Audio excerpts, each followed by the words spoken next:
Hello, hello. My name is Rachel Saunders. Welcome to the Lavender and Steel Hot Takes. Today, I have got the great pleasure of sharing the space with Freda Wallace, who many of you will know, the awesome barnstorming trans podcaster, presenter, and all-round awesome person. Today, we're going to be discussing J K Rowling, who posted a upskirted picture of Freda on social media last week, causing a lot of emotional distress to Freda. And so this is an opportunity to give her right of reply on this. So without further ado, would you like to introduce yourself and explain how you're feeling? Well, I think you've done me a great introduction already.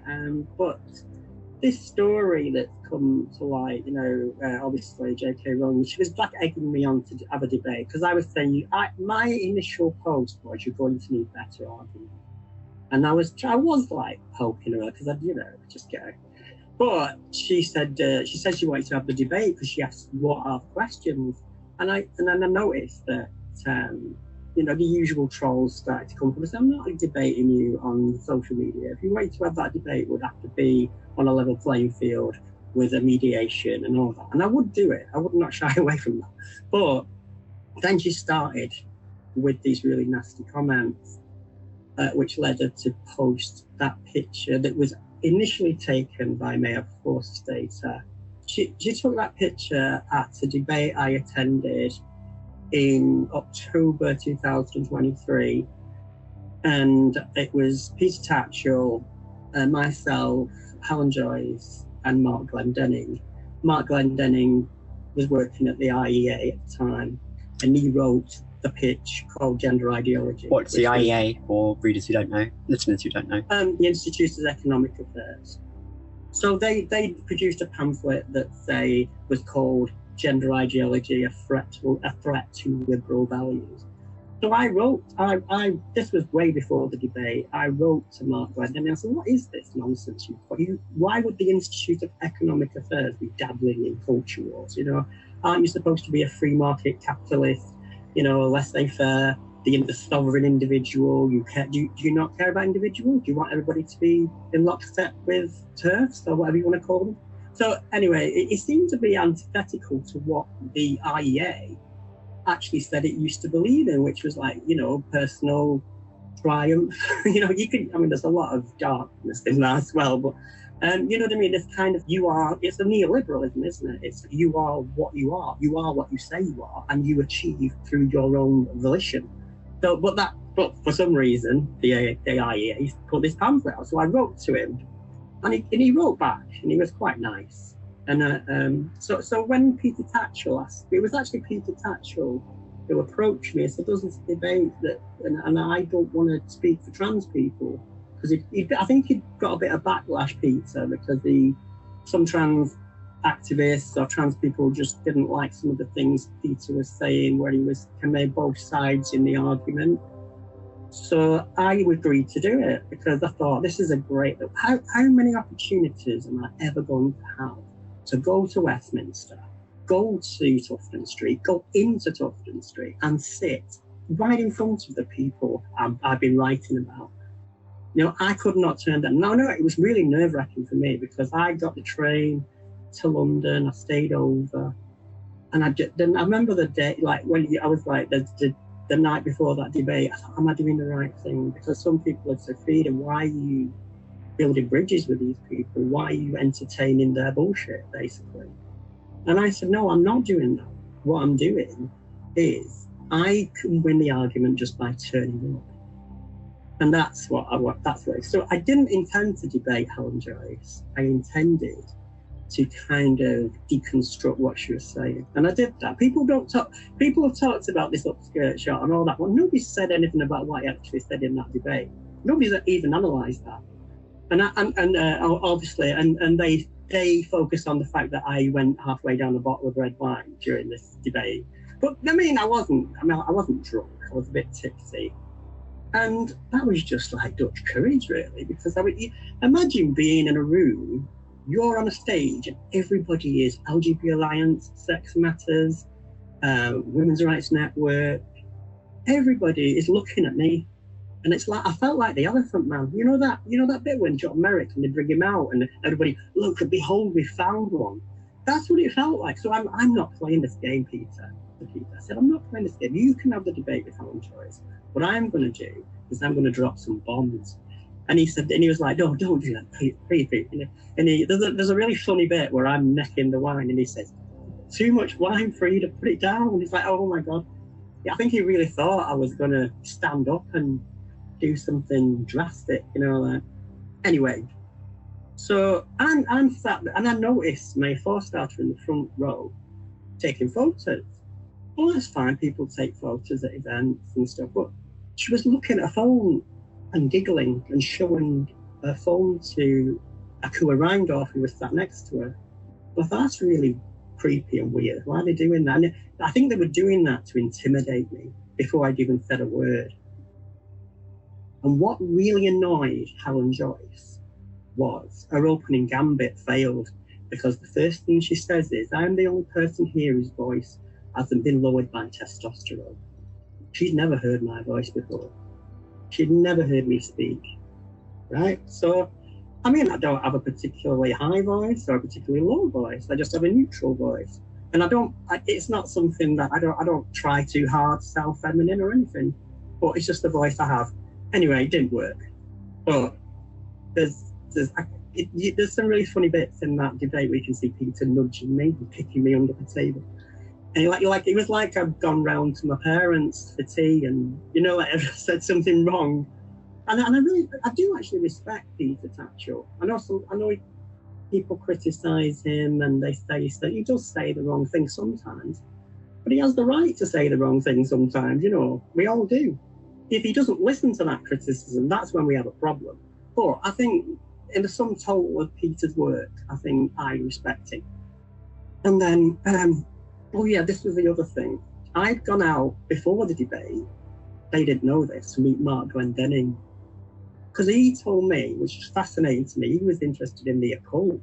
And there's a group called the Stohemian Society, and he knows I love anything to do with Fitzrovia and the old gay London. And he's telling me all these stories. It's fantastic. And while I was at this, went to a restaurant called Grumbles, and it's really nice, and he paid for everything. And he said to me, so what are you going to say in this debate?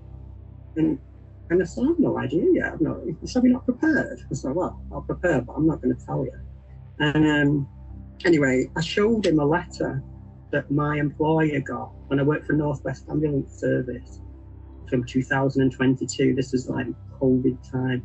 And it's LGB Alliance writing to my managers because I called myself a lesbian on social media. And their criticism was, I should not be working for a healthcare organisation. And obviously they'd found other things I'd said, because if I've got anything, it's a big mouth. And so they focused on that to try and get me disciplined at work. And at the time, my manager said, well, it's not like you, is it? It's like, you've never been in trouble, you've never had a disciplinary. So they just didn't understand it. But because it said LGB Alliance and charity on it, they had to take it seriously. And obviously, any complaint has to be, you can't just ignore a complaint just because I say it's nonsense. So they did, but nothing came of it. So, yeah, so I met Mark Glendenning, and we had that chat. It was nice, and I couldn't really equate this guy with what he'd written. And he was like, I don't want to say too much, but he basically said, well, we're a lobby group. People pay us to write things. So I won't go into too much detail about that because I mentioned names. But what I did feel was that the whole thing was a farce. Like, this debate wasn't a debate. It was just a way for Helen Joyce to flex in front of her peers.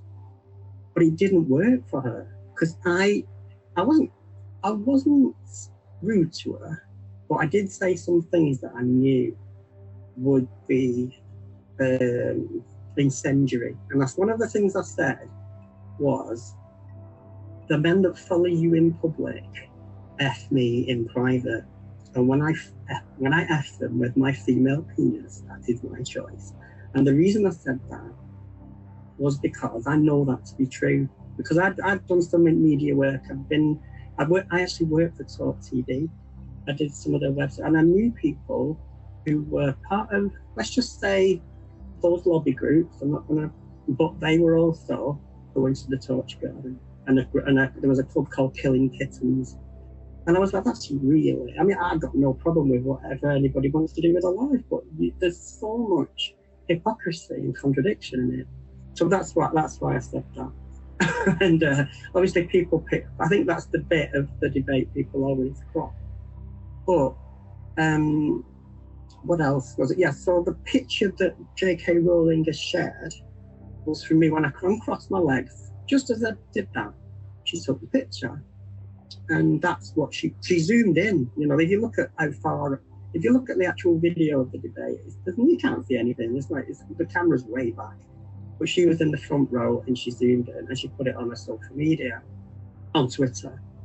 And I thought, well, maybe, you know, but I didn't see this obviously at the time. It's like a day later and people were messaging saying, have you seen this picture? Somebody's put of you.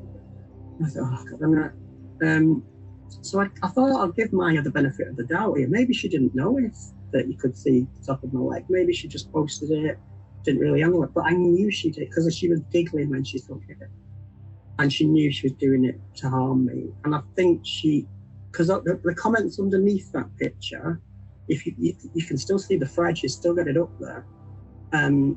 There are people adding and doctoring that picture using like Photoshop or whatever to add literally add what they imagine is there. And that to me is abuse. Right? And the fact that Mayor Forstater kept that picture up and entertained the conversation because she liked some of the comments where I think somebody said, can we see Freda's balls? I think that was one of the comments and she liked it. So I've got evidence of that. And the thing about it is, I did report it to the police at the time. And I had a conversation with a police officer and he got back to me a few weeks later, said, I'm not sure if I can do anything about this. It was like, and at the time I sort of gaslit myself into thinking, maybe it was maybe I should have worn a longer skirt, maybe I should have worn trousers, maybe I shouldn't have worn fishnets, you know what I mean? But the thing is with that, they call that fetish wear. But the tights were from M&S, the dress was from 16 Arlington, the boots were DKNY, and I was looking at something interesting actually, which made me laugh. You know Dawn Neeson, who's on GB News? She posted like that she likes to wear fishnets. And there was a really funny bit on one of the episodes of her programme where somebody pointed out, oh, you're looking a bit softy in your fishnets. It was all a bit Carry On film. And it just reminded me of that anti-trans conversation, because it's actually just misogyny. It's nothing, I mean, there is trans misogyny, but if you're criticising somebody because of what they wear, I mean, you could make the argument that some things are appropriate to certain settings, yeah, but I was out on a night out, as far as I was concerned. I come down from Manchester to have a weekend in London, and that is how I was going to treat it. And it was an evening event. Went out for a meal afterwards with Mark again, and Peter came out. And I remember saying to Peter, because he wasn't happy with me at all. And I said, I'm really sorry if I didn't. And he said, don't worry about it. People forget these things in about 5 minutes. I was like, no, they're not going to forget this. And I think it's interesting across social media how much it's blown up compared to the first time, because actually that debate was the first time I actually came across you, and I just felt like I was sickened by the treatment of you. And in the time since, I've gone through my own experience with J K Rowling, where she posted a picture of me in my full goalkeeping kit. So I'm a hockey goalkeeper. Exactly. Yeah.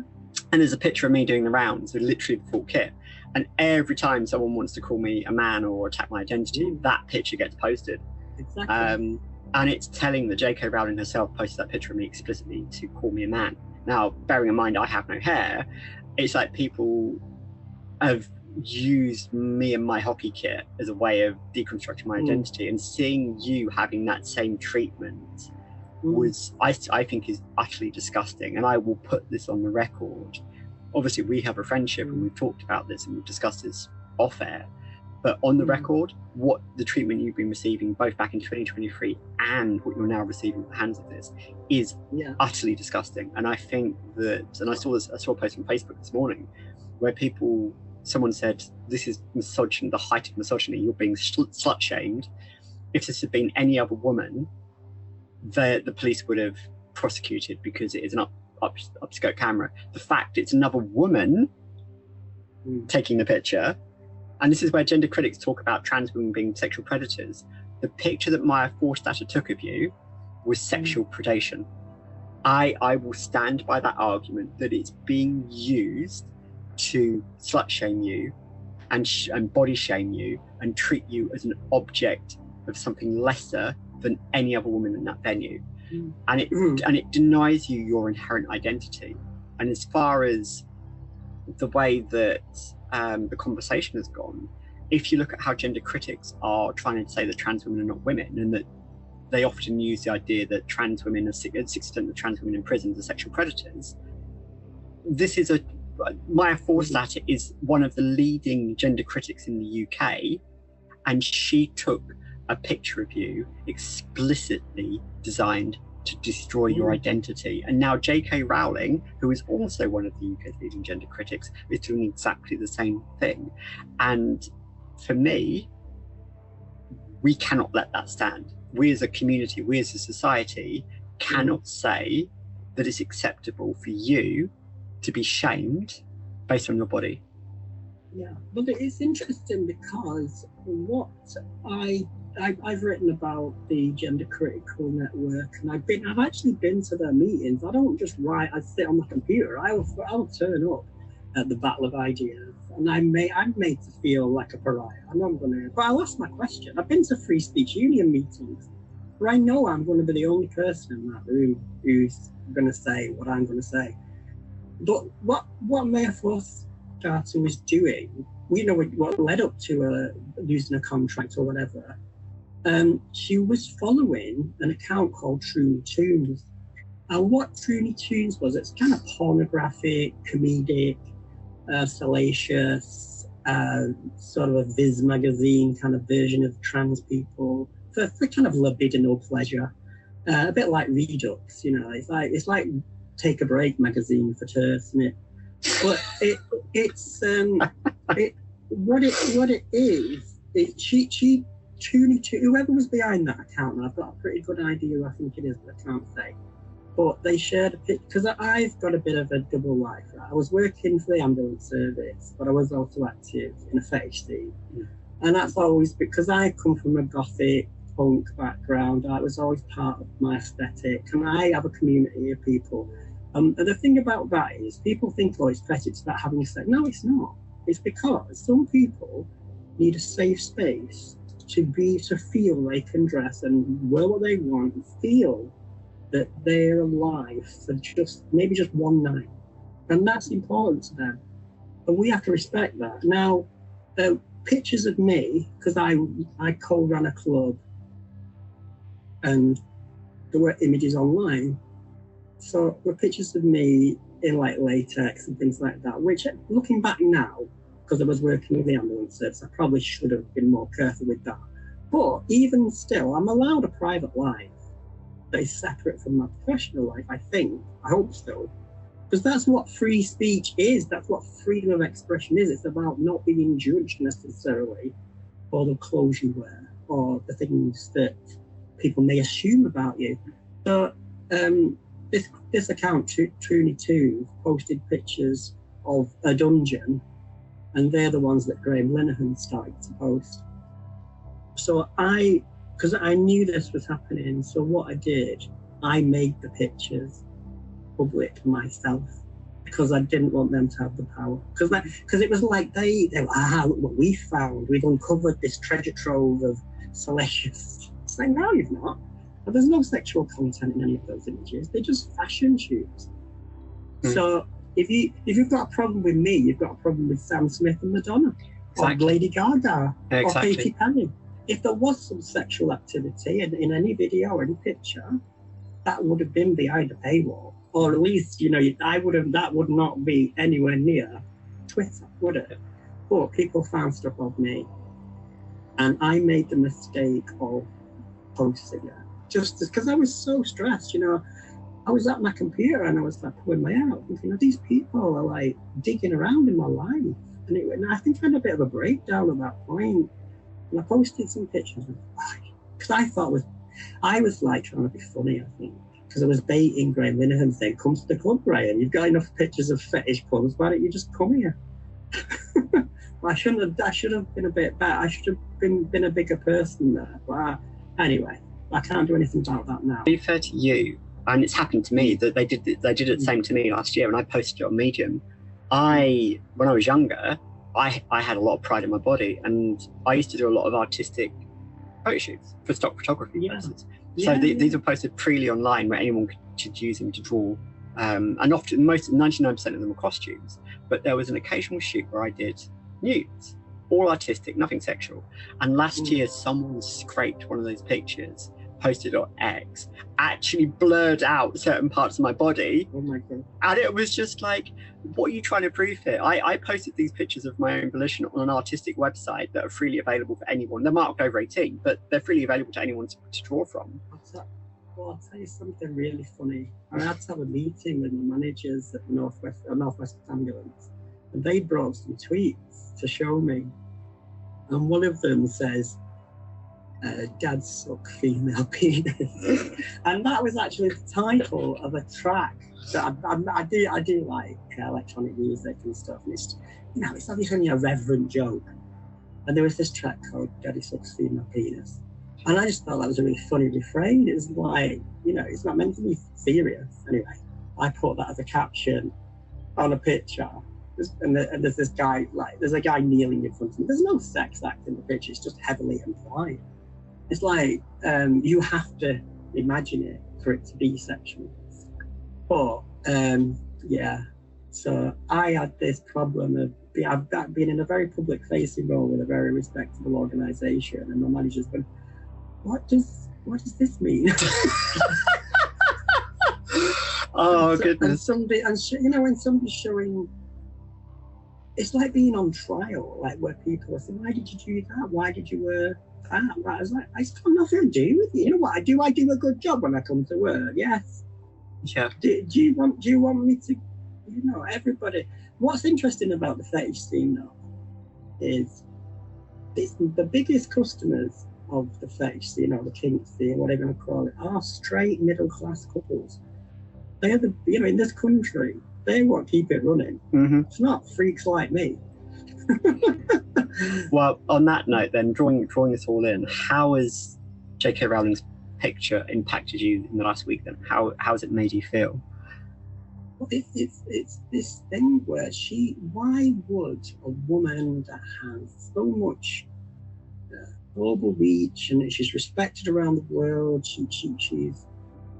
people think of her as a national treasure. Why would she focus on somebody like me with 500 followers on Twitter? I've been on telly a couple of times. I've done a bit of public speaking. Nobody's going to know who I am.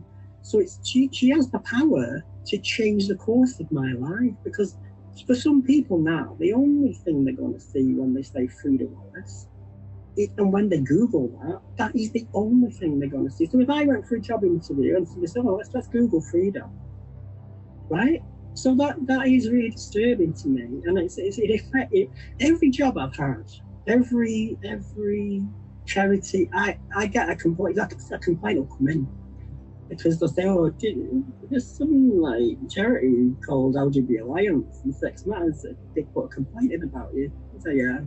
Did they call me Fred? Yeah.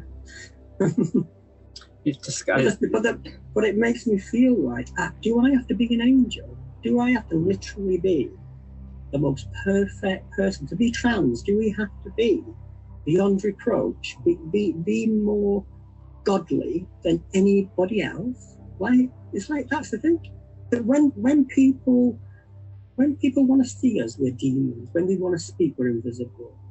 And that is always been the way. It's like the anti-trans argument, the trans exclusionary argument is like a witch trial. Mm-hmm. because it's like, are you a witch? And you go, I'm not a witch. So you believe in the existence of witches? It's like, well, no, you said that. And it's like, well, what am I? If I say I'm a trans woman, I didn't invent that term. Academia did, and society adopted it because it was the most natural thing in language that seemed right. It wasn't like trans women walked down, were like, oh, you're all going to call us women now. No, that never happened. It happened over a long period of time.